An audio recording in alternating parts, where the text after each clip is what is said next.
SS1 10ാമത്തെ അധ്യായമായ പൗരബോധം എന്നതിലെ രണ്ടാമത്തെ ഭാഗമാണ് നമ്മളിവിടെ ചർച്ച ചെയ്യുന്നത്. ഇപ്പോൾ നിങ്ങൾ സ്ക്രീനിൽ കാണുന്നത് ഇന്ത്യയിലും മറ്റു വിദേശ രാജ്യങ്ങളിലും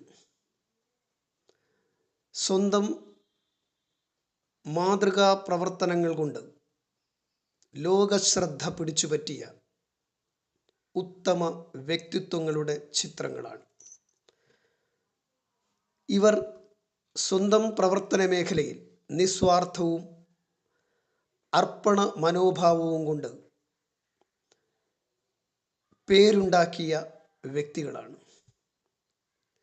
ഓരോ വ്യക്തിയെയും ഇത്തരത്തിൽ ചിന്തിപ്പിക്കുകയും പ്രവർത്തിപ്പിക്കുകയും ചെയ്യുമ്പോഴാണ് നമ്മുടെ സാമൂഹിക പുരോഗതി ഉറപ്പാക്കപ്പെടുന്നത്. ഇതുപോലെ പ്രശസ്തരല്ലാത്ത ഒട്ടനവധി വ്യക്തികൾ നമ്മുടെ നാട്ടിലും വീടിന് ചുറ്റുവട്ടത്തും ഉണ്ടായിരിക്കും. ജൈവ കൃഷി നടത്തുന്നവർ, ട്രാഫിക് ബോധവൽക്കരണ പരിപാടികളുമായി പ്രവർത്തിക്കുന്നവർ, ലഹരി വിരുദ്ധ പ്രവർത്തനങ്ങളിൽ ഏർപ്പെടുന്നവർ, ജീവകാരുണ്യ പ്രവർത്തനങ്ങളിൽ ഏർപ്പെടുന്നവർ, ദുരിതാശ്വാസ പ്രവർത്തനങ്ങൾക്ക് മുൻപന്തിയിൽ നിൽക്കുന്നവർ, ഇങ്ങനെ നാട്ടുകാരിൽ ധാരാളം പേർ പൗരബോധത്തിൻ്റെ ഉടമസ്ഥരായിരിക്കും. ഇത്തരം പൗരബോധത്തിൻ്റെ അടിസ്ഥാനത്തിലാണ് അല്ലെങ്കിൽ അടിത്തറയിലാണ് ഒരു സമൂഹം ഏറ്റവും ഉയർന്ന രീതിയിൽ പ്രവർത്തിക്കുകയും ചിന്തിക്കുകയും ചെയ്യുന്നത്. ഇനി നമ്മൾ മനസ്സിലാക്കാൻ പോകുന്നത് പൗരബോധവും ധാർമ്മികതയും തമ്മിലുള്ള ബന്ധമാണ്. എന്താണ് ധാർമ്മികത എന്നാണ് ആദ്യം തിരിച്ചറിയേണ്ടത്.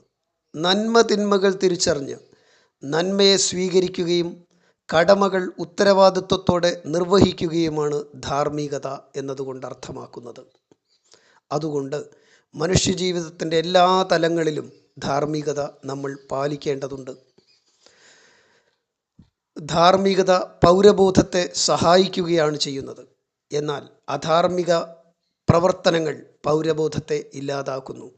ജീവിതത്തിൻ്റെ എല്ലാ മേഖലകളിലും ധാർമ്മിക ബോധം സൃഷ്ടിക്കലാണ് പൗരബോധം വളർത്തിയെടുക്കാനുള്ള ഏറ്റവും ഫലപ്രദമായ മാർഗം. പൗരബോധം ക്രിയാത്മകമായൊരു മാനസികാവസ്ഥയാണ്.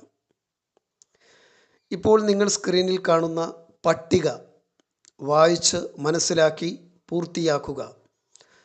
പൗരബോധത്തിനു നേരെ ടിക്ക് മാർക്കും പൗരബോധമില്ലായ്മയ്ക്ക് നേരെ ഇൻറ്റു മാർക്കും രേഖപ്പെടുത്തി ആ പട്ടിക പൂർത്തിയാക്കുക.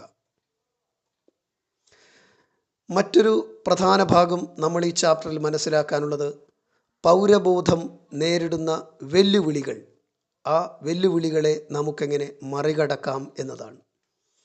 പൗരബോധം നേരിടുന്ന പ്രധാനപ്പെട്ട വെല്ലുവിളി പൊതു താൽപ്പര്യങ്ങളെ അവഗണിച്ച് സ്വന്തം താൽപ്പര്യങ്ങൾക്ക് വേണ്ടി മാത്രം മനുഷ്യൻ പ്രവർത്തിക്കാൻ തയ്യാറാവുന്നത് എന്നതാണ്.